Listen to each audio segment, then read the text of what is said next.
get it, gal. Dirty morning. Here you go.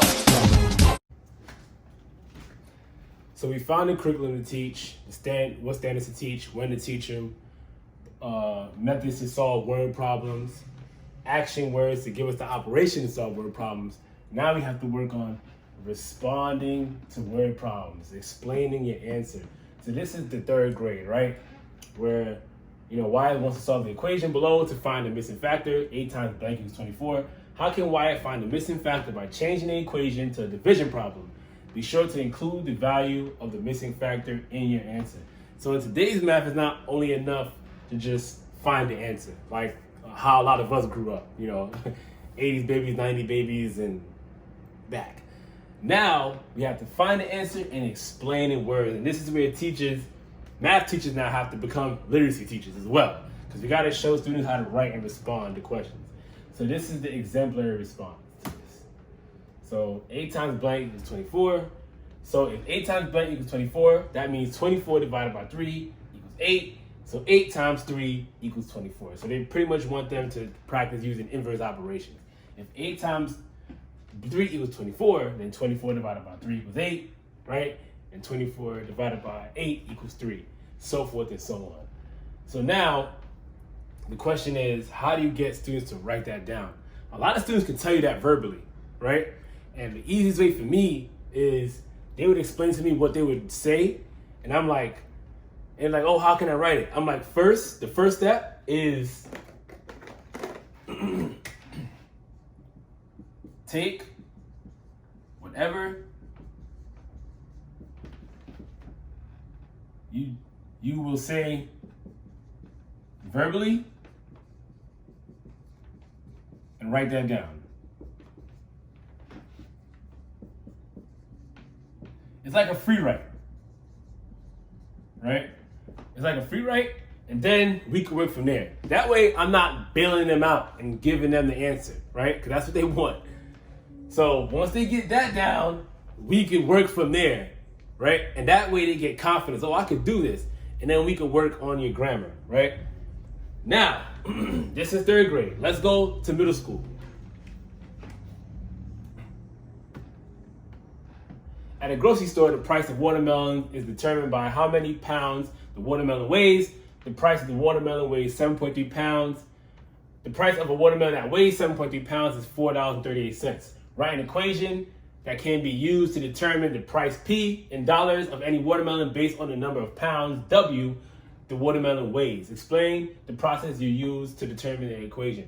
You see how now, it's kind of crazy. We didn't do equations all the way back in third grade, like they have now, but this is related to this here.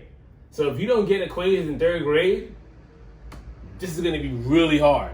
And that's why passing these kids without having the skills necessary to go to the next grade is actually hurting them. Because if you struggle 3rd, 4th, 5th, and 6th grade with equations, you're definitely not going to be able to do it now. So this is like a real world situation. So $4, if a watermelon that weighs 7.3 pounds is $4.38, we would know they're asking them to find the unit rate here. And when anything is associated with unit rate, we have to divide. So we take the price of the watermelon, which is $4.38, and divide it by the pounds. And this is what you would have here.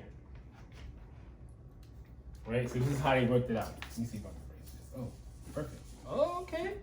All right. So P, price over weight, right? $4.38 divided by 7.3. And you guys also teach that this line here means division. A lot of students do not know that. This means 438 divided by 7.3, which will give you 0.6. And they also gave you what the variables mean, right? W stands for watermelon, and P stands for price, right? P stands for price. So the price of each watermelon is 60 cents, right? And here it says explain your answer. So this is what the state exam, this is an exemplary response from the state exam. I first found the unit price, which is $4.38 divided by 7.3 equals 0.60 cents per pound. Since it's per pound, the unit price should multiply the weight to equal costs. Or I set up the proportion with the prices as numerators and the weights as denominators. Now, there's other valid explanations. This is like the perfect response, right? A lot of students aren't going to get here.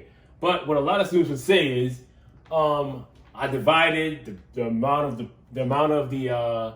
watermelon, the price of watermelon divided by the pounds, and I got 0.60, and that's fine. They would take that. So I would say, they say, how can I write that? I say, just take what you just said right there, and write it. And we could work on the grammar and how things are worded. But what I do tell them first, the first step is, write whatever comes to mind on the paper, so we could get students to have something there, because it's hard for them to get started. Then rephrase the question. So as a sentence starter.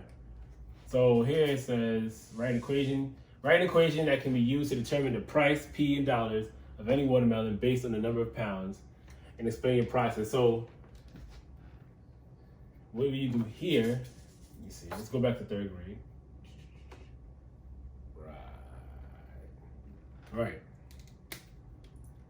So here it says, how can Wyatt find the missing factor by changing the equation to division problem? What I would tell students is rephrase the question as your exemplary response. So, Wyatt found the missing factor by, and then you take it from there, right? And then I can say, with this sentence starter, take whatever you have in your mind that you were going to say verbally and put it on the paper from that point. That's another way where you can just tell students to free write, take whatever you have in your mind, throw it on paper, or give them a sentence starter. So that's the second step.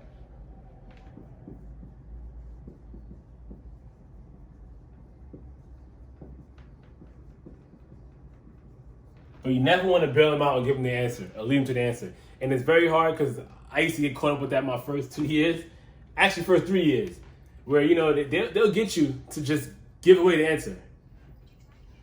So have them work on their own and figure it out, even if they struggle. If they struggle and they finally get it, they'll feel much more better by you just leading them to the answer.